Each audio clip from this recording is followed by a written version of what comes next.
কিছু কিছু ইংরেজি শব্দ মনে রাখাটা বেশ কঠিন, তাই না? আচ্ছা, কেমন হয় যদি একটা গল্পের ছলে এই কঠিন শব্দগুলো আমরা শিখিনি, এমনভাবে শিখব যেন আর কোনোদিন ভুল না হয়। চলুন আজ এমনই এক গল্প শুনি। আমাদের এই গল্পটা মোট 5টা পর্বে ভাগ করা। আমরা একটা অভিজাত আর্ট গ্যালারি থেকে শুরু করব। তারপর দেখব কিভাবে একজন চতুর প্রতারকের মুখোশ খুলে যায়, আর সব শেষে তার ব্যবহার করা শব্দগুলো একবার ঝালিয়ে নেব। ঠিক আছে, চলুন তাহলে গল্পে ঢোকা যাক। আমাদের কাহিনীর শুরুটা হচ্ছে বেশ জমকালো একটা আর্ট গ্যালারিতে, যা আমাদের রহস্যময় চরিত্রের জন্য একদম নিখুঁত একটা মঞ্চ। তো দৃশ্যটা হলো একটা দুর্লভ মূর্তির প্রদর্শনী, আর সেখানে লোকারণ্য। এই গ্যালারিটাকে বর্ণনা করার জন্য একটা দারুণ শব্দ ব্যবহার করা হয়েছে, জেন্টিল। শব্দটা কিন্তু আমাদের গল্পের জন্য খুব গুরুত্বপূর্ণ। এই জেন্টিল বা অভিজাত পরিবেশ মানে হল সব কিছু খুব পরিপাটি, খুব মার্জিত।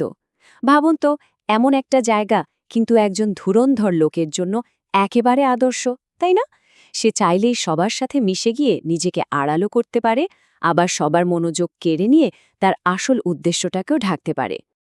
আর এই হলো আমাদের গল্পের মূল চরিত্র, মিস্টার পার্ট। তার দিকে তাকালেই কেমন যেন একটা খটকা লাগে।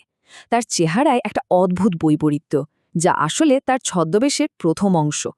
এখানেই কিন্তু তার কৌশলের প্রথম ঝলকটা দেখা যায়। তাকে বাইরে থেকে দেখতে ফ্রেইল বা দুর্বল মনে হলেও তার শরীরটা আসলে ওয়াইরি বা বেশ শক্তপোক্ত। এই যে একটা বৈপরীত্য, এটা কিন্তু মানুষকে ইচ্ছে করে বিভ্রান্ত করার জন্য তৈরি করা। আর তার কোটটা, সেটা ছিল ফ্ল্যামবয়েন্ট, মানে সাংঘাতিক রকম জমকালো আর চোখ ধাঁধানো। এর উদ্দেশ্য খুব সোজা, সবার নজর যেন তার কোটের ওপরেই আটকে থাকে। আর মিস্টার পার্টের আসল মতলবটা যে কি, সেটা যেন কেউ ঘুণাক্ষরেও টের না পায়। চলুন এবার সামনে এগোনো যাক। মিস্টার পার্ট তো আর শুধু দাঁড়িয়ে থাকার জন্য আসেননি। এবার দেখা যাক তিনি কিভাবে তার প্রতারণার জালটা বুনতে শুরু করেন। তিনি এখানে সাধারণ দর্শক নন, বরং তিনিই এই খেলার মূল চালক। তার অভিনয়ের প্রথম ধাপটাই ছিল সবার নজরে আসা। তিনি ইনকনসপিকিউয়াস বা সবার চোখের আড়ালে থাকার বিন্দু মাত্র চেষ্টা করেননি। উল্টো তিনি একটা হীরের আংটি সবার সামনে ফ্লন্টিং করছিলেন, মানে দেখিয়ে বেড়াচ্ছিলেন, আর খুব প্রিটেনশিয়াস বা দাম্ভিক একটা ভাব নিয়ে হাঁটছিলেন। তার কৌশলটা কিন্তু দারুণ ছিল, তাই না? একজন সাধারণ চোর যা করে, সে করছিল তার ঠিক উল্টোটা। লুকিয়ে থাকার বদলে সে সবার মনোযোগের কেন্দ্রে থাকতে চেয়েছিল, আর এমন একটা ভাব করছিল যেন এই গ্যালারির মালিক সে। তার অবিরাম কথা বলাটা কিন্তু শুধু আড্ডা ছিল না, তিনি ছিলেন অসম্ভব লোকেশিয়াস বা বাচাল। আর এই কথা বলার মাধ্যমে সে একটা মিথ্যা বিশেষজ্ঞর চরিত্র তৈরি করছিল, আর নিজের জ্ঞানকে গ্র্যান্ডাইজ করার চেষ্টা করছিল, মানে ফুলিয়ে ফাঁপিয়ে দেখাচ্ছিল। তার মানে তার এই বাচালতাটা আসলে ছিল একটা অস্ত্র। সে তার কথার মারপ্যাচে নিজের গুরুত্বকে এমনভাবে বড় করে দেখাচ্ছিল, যার আসলে কোনো ভিত্তি ছিল না। কিন্তু এত নিখুঁত অভিনয়েও তো একটা খুঁত থাকতে পারে, তাই না? গ্যালারিতে একজন সত্যিকারের বিশেষজ্ঞ ছিলেন, যিনি বুঝতে পারলেন যে মিস্টার পার্টের কথায় কিছু একটা গোলমাল আছে। ব্যাস, মিস্টার পার্টের সাজানো গল্পে প্রথম ফাটলটা ধরল। একজন অভিজ্ঞ কিউরেটরের কাছে তার বানানো কাহিনীগুলো একেবারেই ইমপ্লজিবল বা অবিশ্বাস্য মনে হতে শুরু করল। যখনই কোনো গল্প ইমপ্লজিবল লাগে, মানে বিশ্বাস করা যায় না, ঠিক সেখান থেকেই তো আসল সংঘাতটা শুরু হয়।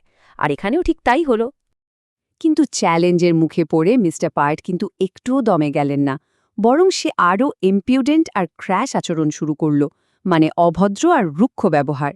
তার এই অভদ্রতাটাকেই সে ঢাল হিসেবে ব্যবহার করে পরিস্থিতি আরও ঘোলাটে করে দিল। এরপর সে বেশ দুঃসাহসী একটা দাবি করে বসল। জোর গলায় বলল, মূর্তিটা যখন তার কাছে ছিল তখন সেটা নাকি ইররিপ্রোচেবল বা সম্পূর্ণ ত্রুটিহীন অবস্থায় ছিল। ইররিপ্রোচেবল বা অনিন্দ। ভাবুন একবার, এই একটা শব্দ ব্যবহার করে সে নিজেকে একই সাথে একজন ভুক্তভোগী এবং একজন বিশেষজ্ঞ হিসেবে প্রমাণ করার চেষ্টা করল। এটা ছিল তার একটা খুবই চতুর চাল। পরিস্থিতি যখন চরমে, তখন মিস্টার পার্ট বুঝতে পারল যে তার এই জিংসিংভাবে সাজানো অভিনয়টা এবার ফাঁস হয়ে যেতে পারে। তাই সে খুব তাড়াতাড়ি মঞ্চ ছাড়ার প্রস্তুতি নিতে শুরু করল। কিন্তু সে কি আর সরাসরি হার স্বীকার করবে? একদমই না। সে এক্সশন বা ক্লান্তির ভান করে একটা নতুন গল্প বানালো। সে বোঝাতে চাইলেও সে তর্ক করে খুব ক্লান্ত, তাই মিথ্যাবাদী প্রমাণিত হওয়ার ভয় নয়, শান্তির জন্য সে তার দাবিটা ফরগো করছে, মানে ছেড়ে দিচ্ছে। আর যাওয়ার সময় তার নাটকের শেষ অঙ্কটাও সে খেলে গেল। ইচ্ছে করে একটা ট্রাইফলিং বা সামান্য কাচের জিনিস ফেলে ভেঙে দিল, আর তারপর পা দিয়ে সেটার টুকরোগুলোকে মিউটিলেট করল, মানে একদম গুড়িয়ে দিল।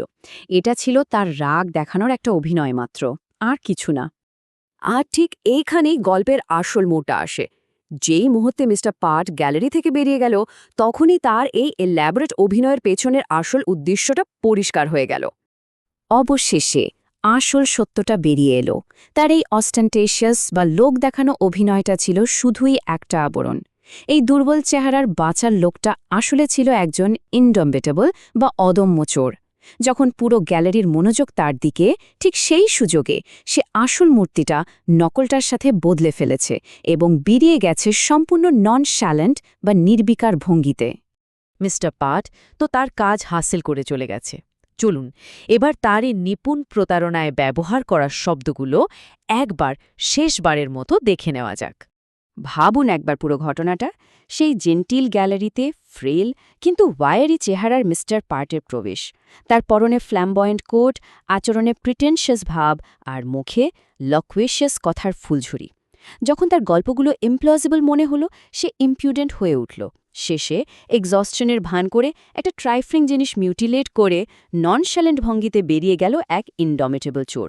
দেখুন, গল্পের সাথে যুক্ত করলে শব্দগুলো মনে রাখাটা কত সোজা। তাহলে দেখা যাচ্ছে মিস্টার পার্টের এই গল্পটা শুধু কিছু কঠিন শব্দের তালিকা নয়, এটা আমাদের এটাও শেখায় যে মানুষের মনোযোগ আর অনুমানকে কতটা সহজে অন্যদিকে ঘুরিয়ে দেওয়া যায়। আমরা যা দেখতে চাই বা যা আশা করি, একজন ধুরন্ধর মানুষ ঠিক সেটারই সুযোগ নিতে পারে। ব্যাপারটা বেশ ভাবার মতো, তাই না?